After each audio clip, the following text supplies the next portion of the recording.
Hello everyone, welcome. Welcome to this lovely learning program, and shkoyach for those who put it together, and well done to you for tuning in.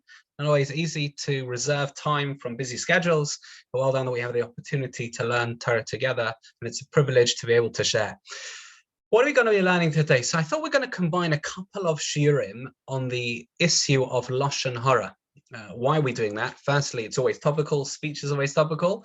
Secondly, because please God come May, there's going to be a nationwide clean speech project.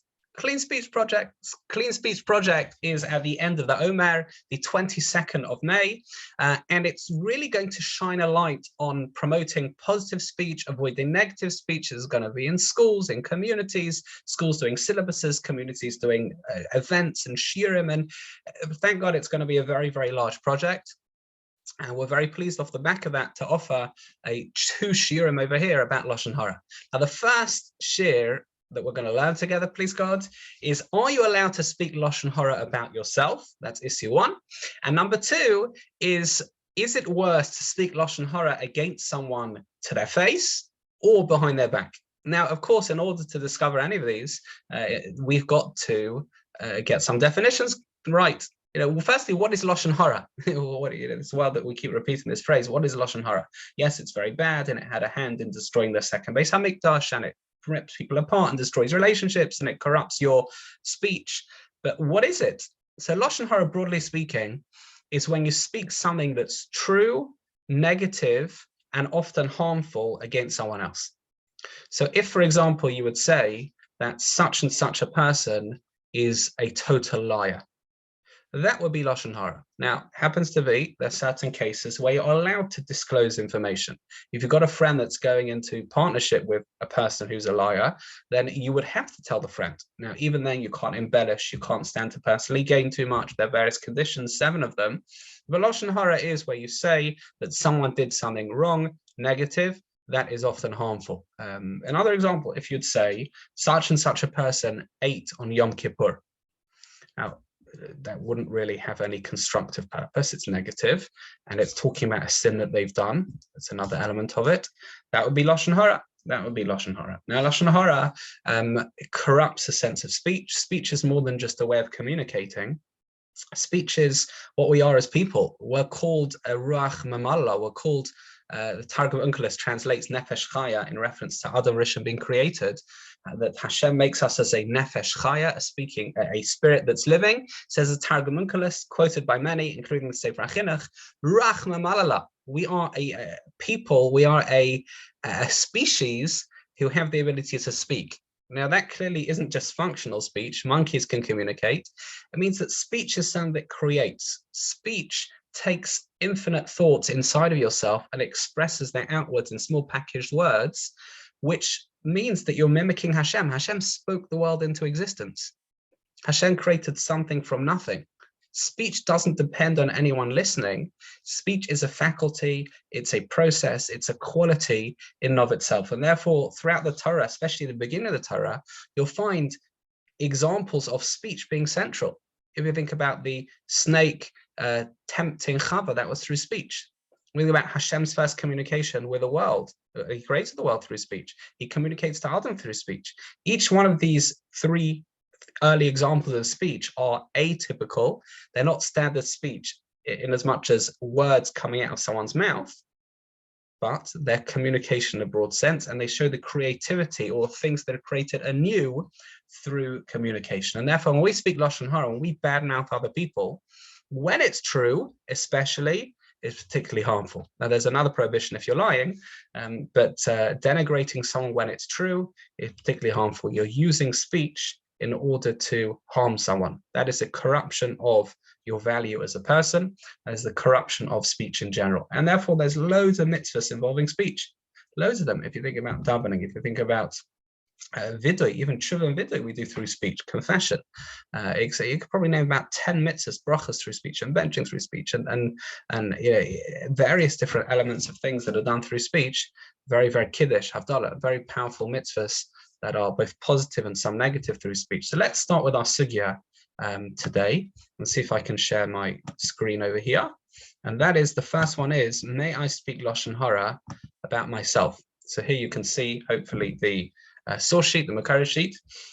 It starts as follows. It's interesting. There's a contrast between the Western world's main principle, which is autonomy. I can self-express, I can do what I want, in brackets, as long as it doesn't harm anyone, versus the Jewish principle, which is not like that at all. On the contrary, I can't just do whatever I want. That would be belying my soul, my purpose, my mission, my responsibilities, my belief in Hashem. I can't just do whatever I want. And therefore, good and bad in Jewish thought are beyond that which just harms another person. You can be in your room doing something good. Davening, it's good, even though it doesn't overtly help anyone. Of course, if you daven for someone, that's something different. You could be serving idols, hopefully don't, in your room. That is not harming anyone overtly, but it's bad. So our definition of good and bad is beyond that which harms others, whereas the Western world often is built on that which harms others. But the Western world's principle is autonomy. I should be free to do what I want. Now, some countries more so, some less so, communist, capitalist, etc., more government control. But by and large, autonomy is the way of the world, freedom of expression. In fact, Rabbi Shimshon Raphael Pincus says that, not Rosh Hashanah, sorry, Shimshon David Pincus says that the Western world is built along rights. What can I take? What is mine? Whereas in the Jewish world, it's not about that. It's about responsibilities. And therefore, you have this clash. Where does autonomy fit? Within Jewish thought, therefore, you are not allowed to engage in self-harm. There are various mitzvahs, actually asurim, that say you can't harm yourself. Your bodies are not yours to control. They're given to you by Hashem. And therefore, you can't just do whatever you want. We have lotus godu, you can't tear, you can't tear your body in mourning of someone. You can't destroy your body. Right? Certain things, even if it doesn't harm anyone else, there's an actual prohibition. You've been lent your bodies to look after. Let's see if Lashon Hara fits into that. Does Lashon Hara include me speaking evil about myself? If I were, God forbid, to eat non-kosher, can I say to my friend, oh, you know, I ate non-kosher? I would not be able to say that, you know, to someone that Reuven ate non-kosher. If I say to Shimon, Reuven ate non-kosher, that you can't say. That's Lashon Hara. What if I say I ate non-kosher? Can I do that? You know, is that a problem? Can I do that? Does it belie my speech? So does it defile my speech? Or I can say no. Defiling speech is when I'm talking about someone else. Here I'm not talking about someone else. Let's see if we can understand that. Let's start with the Rambam. There's certain things that you can't do which harm yourself. So the Rambam, there's two over here that we've got on the sheet. Let's make it a little bit bigger so people can see if that works. There we go. So there's always a fine balance between big and too big, but okay. The Rambam in Hilchas Chovel Umazik, Perek Hey Halacha Aleph, we've got it here in Hebrew and English. The Rambam Paskins, it is it's a Mishnah in Perek HaChovel in Bava Kama, Daf Tzadi. The Gemara talks about it, Daf Tzadi Aleph. But the bottom line is, Asar la'adam, a person is forbidden, lachbal bo, person is forbidden to strike people, bein ba'atzro, bein b'chavero. You're not allowed to hit yourself, and you're not allowed to hit someone else. There are various isurim that have the same prohibition of doing it to someone else as you. So, for example, the same prohibition to hit someone else, you also can't do it to yourself. Killing is like that as well, by the way, according to many. The same prohibition that says you can't murder would also regulate suicide as well. Because bodies are not yours. Hashem looks after them. Hashem give them to you to look after, and therefore the same rules apply. But interesting, this element of, so to speak, self-harm, you're not allowed to hit yourself. That is a problem. This is, by the way, where they discuss cosmetic surgery. This is really the sugya of cosmetic surgery. Is a person allowed to get cosmetic surgery? In other words, it's only done so they look nicer. It's not for a health need. Is that called the issa of chavola, the issa of hitting yourself or causing harm to yourself?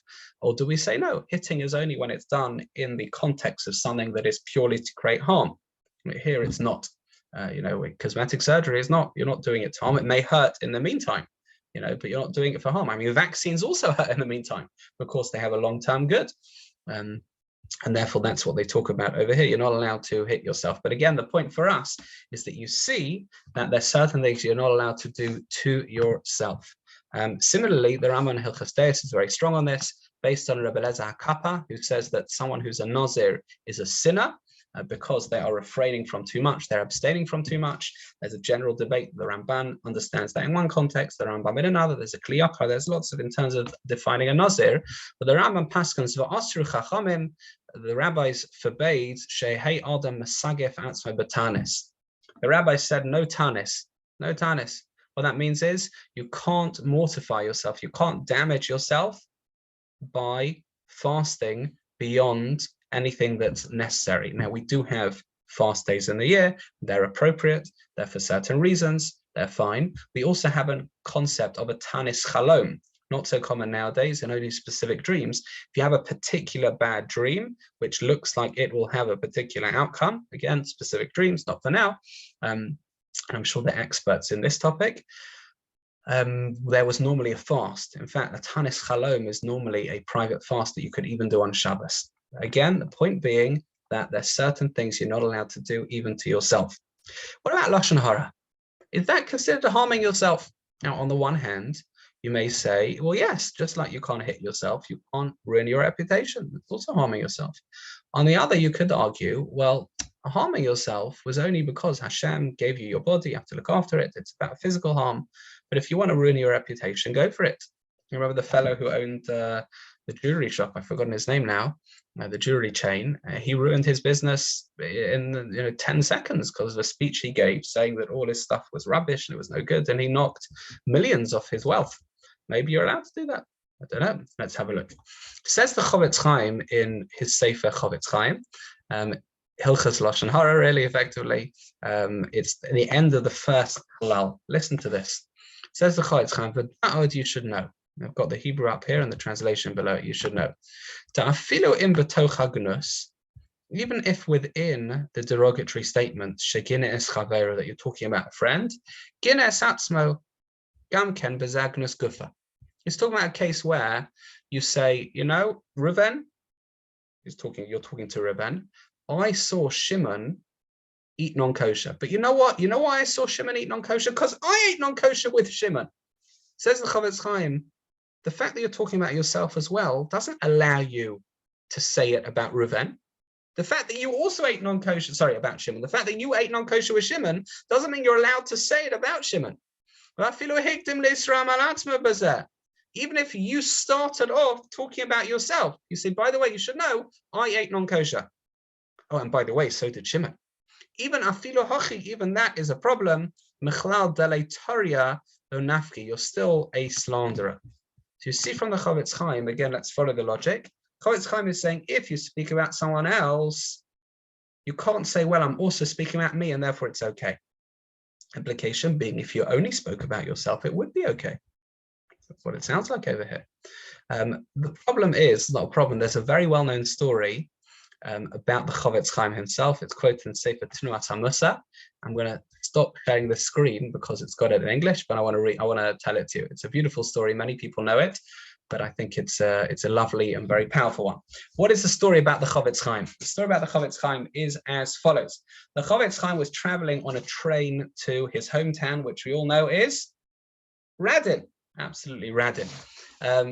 And what happened was he sat next to someone, or was in the same carriage as someone, and the fellow clearly didn't recognize him as the Chofetz Chaim. Chofetz Chaim had a conversation with him. He was a tremendous conversationalist, the Chofetz Chaim. He very much believed in speaking, just speaking correctly. He very much did not believe in keeping quiet, just to preserve speech and totally abstaining from speaking at all. So no, speech is a gift. You have to know when to use it, but you can't abstain from it. Anyway, he's speaking to this fellow, and he asks the fellow where he's going. And he says, well, I'm going to see the holy Chofetz Chaim. Right? And the Chofetz Chaim himself, clearly the guy didn't realize what Chofetz Chaim says, well, Chofetz Chaim, I've heard he's not so holy, I've heard he's not so great, and it's very sweet you're going to see him, but come on, is it really worth the schlep? And the conversation went back and forward, and the guy got so incensed. How can you say this is the Chofetz Chaim? And everyone's heard about his books and his righteousness, his tzidkus and his piety, and he's the Chofetz Chaim. How can you say that? And he got so annoyed that he gave this rabbi, who he didn't know was the Chofetz Chaim, gave him a bit of a slap. Anyway, I think that was probably a conversation ender, and they went back to their corners of the carriage. And as the train pulled into Radin, there were crowds greeting the train. Clearly, they'd all come to see this rabbi, the Chofetz Chaim, get off the train to escort him back to his house or whatever it was. At that point, the fellow realized, oh my goodness, just hit the Chofetz Chaim. Embarrassing to have on your record. And he goes over to the Chofetz Chaim, and of course he apologized. And the Chofetz Chaim says, you know what? He says, it's fine. I completely forgive you. But actually, you taught me a lesson. The lesson you taught me, and here's the line, is that I've learned from you, you're not even allowed to speak Lashon Hara about yourself. I'm going to come back to the screen now, if I can, back to the source sheet. You're not even, says the Chofetz Chaim, allowed to speak Lashon Hara about yourself. Now, hold on a second. If you're not allowed to speak Lashon Hara about yourself, that's a contradiction. In his Sefer, the Chofetz Chaim said that you are allowed to speak Lashon Hara about yourself, because the only problem was to include you and someone else together, but yourself would be fine. But here he's saying you're not allowed to speak Lashon Hara about yourself. Why is that? Why is that? How are we supposed to understand this story about the Chofetz Chaim himself? We have a couple of answers. So the Rechan Kanievsky tackled this, as did some others, and he said two different answers, both revolving around the same theme. It's the difference between the story of the Chofetz Chaim and what he wrote in the Sefer is a very important one, albeit subtle.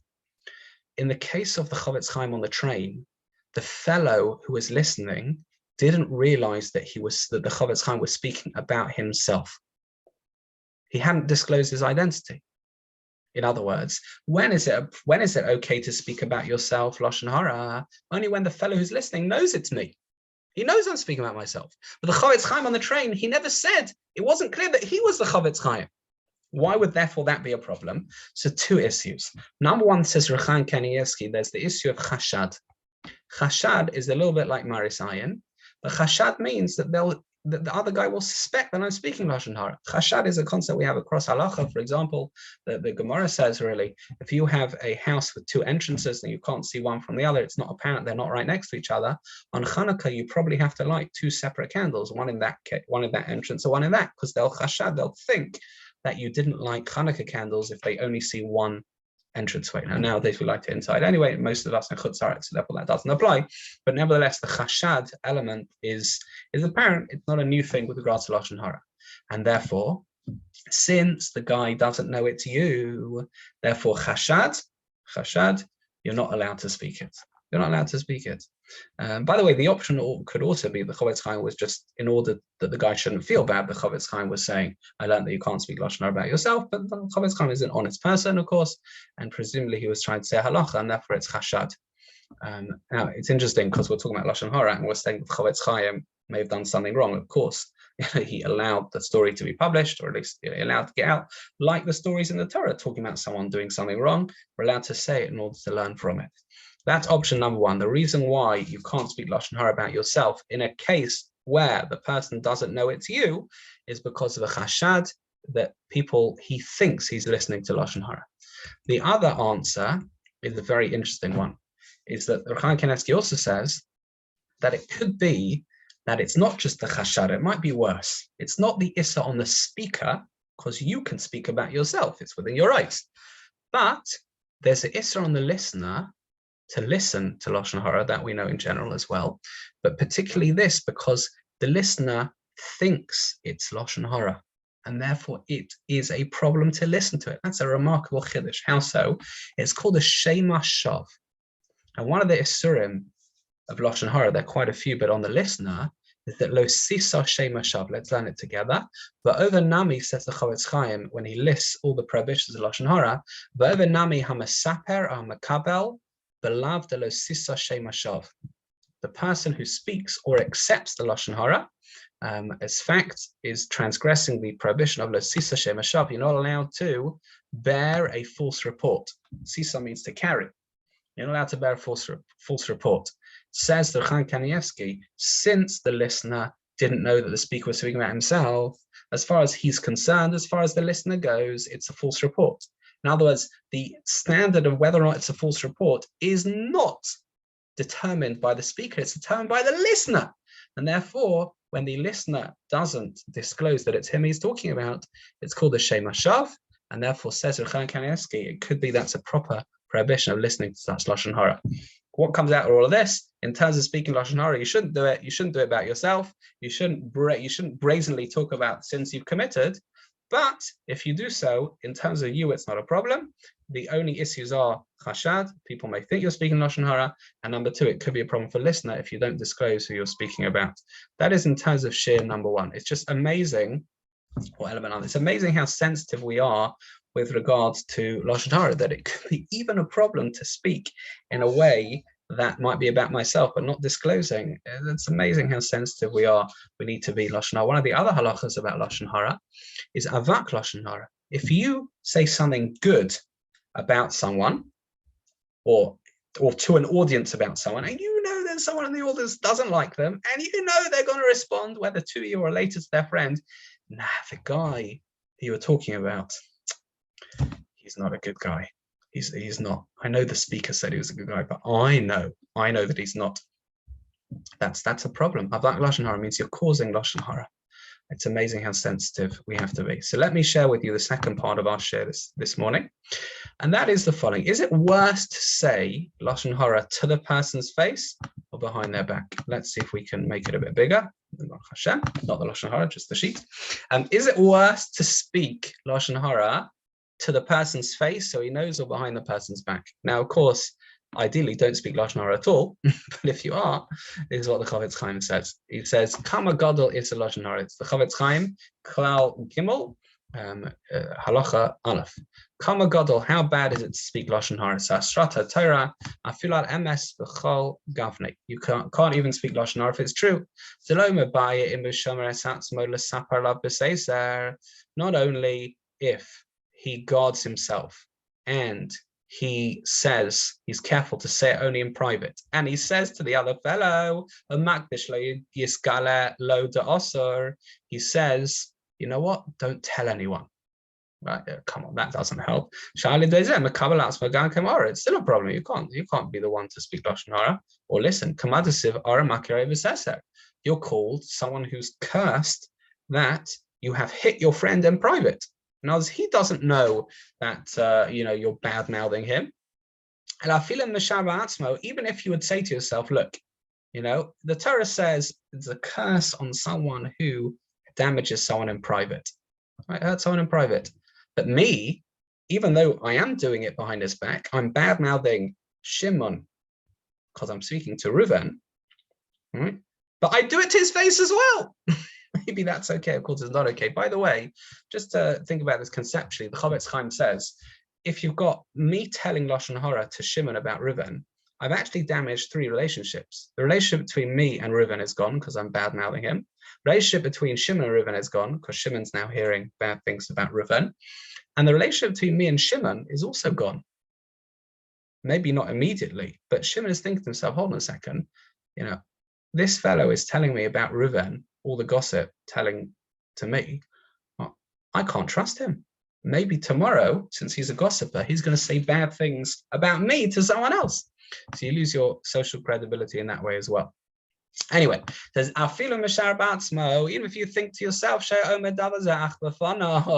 I'd say, you know what, I'm not hitting him in private. I'm not a makereyu b'soser, because I'd say it to his face. Or if you actually say Lashon Hara to his face. Reuven and Shimon are there at the dinner together, and I say, Reuven, Shimon, Reuven ate non-kosher yesterday. Gamken also Lashon Hara Mikri, that's called Lashon Hara. Now the Chavetz Chaim starts to compare them. Is it worse to speak Lashon Hara behind someone's back, or to their face? But San Echad, in one way, Gadol Isur b'fanav mishelo b'fanav. In a certain respect, it's worse to tell them to speak Lashon Hara to their face than behind their back. Why do b'fanav levad Isur Lashon Hara when it's in front of them? Apart from the Isur Lashon Hara malbish atzmo b'midas ha'azuz v'chutzpah. Or chutzpah, you're doing it in front of them. V'hum me'ora yedei medanim ha'yezeh v'kamim pamim ba'alidei zagam ken lidei halbanas panim. He says, unbelievable. He says, you're going to embarrass the guy. In other words, the Chavetz Chaim is comparing, and he doesn't actually say that one is definitively bad. We're going to have to see. One is definitively worse. Lashon Hara we don't say. But if you are saying it, is it worse in front of to his face or behind his back? Well, that may depend. On the one hand, Ara Makere Besaser is said if you do it behind someone's back. On the other hand, in front of him, there's another couple of options here, another couple of problems. But you're going to embarrass the guy. It's chutzpah. So let's see if we can add to this discussion. Is it worse to speak Lashon Hara to someone's face or worse behind their back? So let's have a look. The first issue, which the Chofetz Chaim mentioned, is hating someone in your heart. Right, here's the issa. Lo sisna, the Torah says, Lo sisna sachicha b'levavecha. You're not allowed to hate someone in your heart. Interesting. The question is, when the Torah says you're not allowed to hate someone in your heart, does that mean it's only a problem if you hate them in your heart, but if you express it to them, it's okay? Or is this a general, you're not allowed to hate someone? Let's have a look. Says the Ramban. The Ramban says, Ba'avor sins, Jederech hasonim lechasas sinasam belibam, hizkera kosa ba'ova. Since people who hate others normally do so in their heart, they do so secretly, therefore the Torah talks about the common case. In other words, says the Ramban, of course it's a problem to hate any Jew. Why do you hate your brother or your sister? Why do you hate anyone? Don't hate your fellow Jew.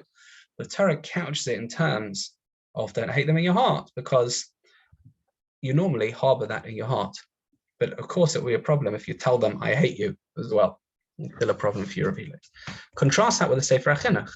The Sefer HaChinuch says as follows: the prohibition only exists if you cover up your hatred. Unbelievable. But because if you cover up your hatred, it's more difficult for the person to guard themselves from if your hatred is hidden. If the person, if it's known that you hate them, you don't transgress this. If you tell them to your face, I hate you, you don't transgress this prohibition. Now, of course, there'll be others. You can't take revenge, for example. It's no v'ahavta kamocha if you tell them you hate them. But in terms of the hatred in your heart, says the Chinuch, this prohibition is only if you hate them in your heart. Why? Because the whole prohibition is that they can't guard themselves from you. They don't know that you hate them. Therefore, Sefer Chinuch is arguing on the Ramban. So on this point, is it worse to speak Lashon Hara behind their back? According to the Ramban, no, it's not. It's exactly the same. Hatred is a problem, regardless of whether or not you tell them. Sefer Chinuch would say it's much worse to say Lashon Hara behind someone's back in terms of this prohibition of hating them, because if you say it to their face, then at least they know they can guard. You don't transgress that issa. The other thing the Chofetz Chaim mentioned is embarrassing others. Embarrassing others is a tremendous problem. Unfortunately, it's somewhat crept into Western humor. It's funny to embarrass others. Let's have a look. Anyone who embarrasses others in public, now this is clearly much worse if you're saying Lashon Hara in front of them. It's as if you've killed someone. In fact, Tosfos in Sota says that embarrassing someone in public is actually a cardinal sin, one of the 3 sins you have to die for rather than commit. And the Rambam disagrees with that, but he still says it's a severe punishment. Says the Gemara, Shape Ka'amras, you're saying correct, because you see that redness from their face departs and paleness comes instead. In other words, the blood drains when you embarrass someone. That's a form of an expression of murder. Says the Rambam, there are other sins which are less severe than those mentioned. He's talking about sins for which you can lose your share in the world to come, chas v'shalom. That a person who frequently commits them will not receive a portion of the world to come, and therefore you have to avoid them. Again, these are not one-off sins that will immediately forfeit the world to come, but these are sins that if done repeatedly, you lose a share in the world to come. Here are the ones. You invent a disparaging nickname for someone, a nickname that's negative. You can't do that. You can't invent it, and you can't call a colleague by a nickname. One embarrasses a colleague in public. If you take pride in their shame, if you disgrace the Torah sages, if you disgrace the teachers, disgraces the festivals, and profane sacred things. The Rambam, you see how embarrassing others is a problem, a major problem. The story of Yehuda and Tamar showed what a problem it was. That she didn't want to embarrass in publicly. She was willing to die for that. And of course, in that respect, speaking Lashon Hara in front of someone is worse because you embarrass them. The last element we have to just briefly cover over here is that there's one other thing which is worse if you say something publicly, which it's worse doing any sin publicly because of this reason. And therefore, in summary, just after we see the source, you got to weigh this up. On the one hand, according to some, if you speak behind their back, you've got the problem of hating them behind their back, which is not true if you do it to their face. On the other hand, behind their back, you've got the problem makarei b'seser.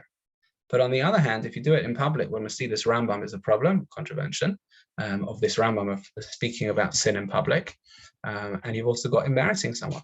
Again, we shouldn't speak Lashon Hara. Of course we shouldn't, but in weighing up, halachically, is it worse in front of them, behind their back? We weighed up the various options. So let's look at this last Rambam. The Rambam's talking about tshuva in general. The Rambam says, "V'shevach gadol l'shav." It's very praiseworthy for someone who does tshuva. Sheisvada b'rabim. Publicly confess your sins. V'yedei pshav, and inform them, and tell people about it. Megala avei shebeina leben chaver la'acher. Tell people what you've done to hurt them. But omer lahem, omnam chatasi leploni, I've sinned to such a person. V'asis lo kach lekach. V'ireni hayom shavim esnachem, I regret doing that. I regret it. Hara miskava in the Modia, says the Rambam. By the way, the Ravid disagrees with parts of this. Anyone who's too haughty to admit their past sins, the eino ela mechasib shav, and they cover up their sins, ein shuvasav gemura, that's not, you don't get full tshuva. Shenemar, as it says, mechasib shav lo yatzliach, someone who covers up their sins won't be successful. Says the Rambam, b'med v'amamurim, when is that so? Ba'aveir shebein odan l'chavera. When do we encourage you to confess in public and admit your wrongdoings? That, says the Rambam, is only with regards to aveirus, which are interpersonal, harming someone. But if you're talking about aveirus between you and Hashem, don't talk about the fact that someone may have broken Shabbos, or you broke, or that you ate non-kosher. You don't publicize that. But azus ponim hilo and gilo. And in fact, that's tremendous azus ponim. That's tremendous chutzpah. If you talk in public about what you've done against Hashem, so to speak, all you have to do is do tshuva in front of Hashem. You go to Hashem in shul or wherever, and you do tshuva privately. You misvada, you do vidui, and that's it. And when you do vidui in public, when anyone can hear, then don't say that avera out loud. And it's actually better not to reveal the sin, as it says, that you should cover up the sin. So the Rambam is saying that to say out loud in front of everyone that you ate non-kosher, someone ate non-kosher, that's a problem. We don't talk about that in public. That is an issue. It doesn't mean you can't talk about sins in general in public. You can't say, by the way, people should refrain from eating non-kosher. That's fine. You can talk about, give people inspiration in public. But don't say, I've sinned, I've done this, I've broken Shabbos, etc. And presumably also don't say that others have as well. So therefore, that is the second part, the second element. Is there a problem to speak Lashon Hara in public more than in private? Depends. You have to weigh it up, as we would say. Stadim lakan lakan. You can argue this way, you can argue that way. Those are the various prohibitions. What do we need to learn for ourselves? We have to learn that sometimes it's better to remain silent. Sometimes a person should think to themselves, you know what, I could say this, I could badmouth, but I can keep it in. Right? Especially, please God in May, we have this clean speech project where we're going to be working on clean speech and positive speech and not degrading and denigrating others. The ability to keep silent is remarkable. I'm telling an amazing story. We'll finish with this in terms of the power of keeping silent, and it goes as follows. Once upon a time, not many years ago, there's a fellow called Rabbi Shabtai Frankel. Rabbi Shabtai Frankel was a Holocaust survivor. He moved to America and he opened a successful business. And he felt that his raison d'etre, his mission in life, was to replenish some of the scholarship that we lost in the Holocaust. And he commissioned an entire team of scholars to work on the Rambam's works. In fact, nowadays, you'll hardly see a yeshiva without what's called a Frankel Rambam. Frankel Rambam is a Rambam produced by Rabbi Shabtai Frankel and his team, and it's got annotations and footnotes, and it's just remarkably well done at the back. That questions and sources of who answers those questions on the Rambam, remarkably well researched. And the story goes that the manuscripts of the Rambam are dotted around the world. Some of them are in Cambridge, Cairo, Geniza. Some of them, not so easy to get your hands on the original manuscripts, and if you can, it's expensive. So the Geniza in Egypt, the Rambam lived there. At one point, were offering to sell a certain manuscript of the Rambam. original manuscript. Again, part of what they were doing was comparing manuscripts, making sure the text was correct. Rabbi Frankel bid for it, and I think he got it. It was over $10,000. And they delivered this manuscript to America, and it was, of course, very old. The Rambam lived 900 years ago, and it was encased in a certain preservative way. And they opened the case, and they put it on the desk. And one by one, the researchers, they're allowed in, the rabbis, to have a look at this manuscript, one by one. One of them, and I don't know why, I'm sure he'd never do it again, was when he was called in, he happened to have a coffee on him. And unfortunately, we can see it coming, he tripped and he spilt the coffee over the manuscript, and it started disintegrating. At that point, Rabbi Frankel runs out the room. Right now, the guy's thinking, he's feeling awful. He's just ruined, this is tens of thousands of dollars here. Rabbi Frankel runs back into the room with a coffee, and the guy thinks, oh my goodness, he's going to pour it on my head or something. And he says, I've noticed you spilt your coffee, here, take a new one. The story's even more remarkable in terms of Rabbi Frankel's ability to restrain himself from shouting at the guy. More remarkable, firstly, Rabbi Frankel didn't fire him, but more than that, this story was never told. The reason why the story got out is because years later, Rabbi Frankel's shiva, the fellow, when he died, all the workers, of course, went to the shiva, and they said to the family, this fellow said to the family, by the way, I just want you to know that I'm the guy with the coffee. And they said, what? He said, yeah, I'm the fellow with the coffee, the spilling over the manuscript, etc. And they said, what? They hadn't heard the story. Rabbi Frankel didn't come home and say, there was this guy, oh, how can he spill the coffee over there? Nothing. He was silent. He retained the fellow's dignity, and he retained his own dignity. That's an amazing person. That's a dogma. That's an example. In Mitzvah Hashem, we should all speak only cleanly and well. And please God, our speech should always be constructive and build worlds and not destroy worlds.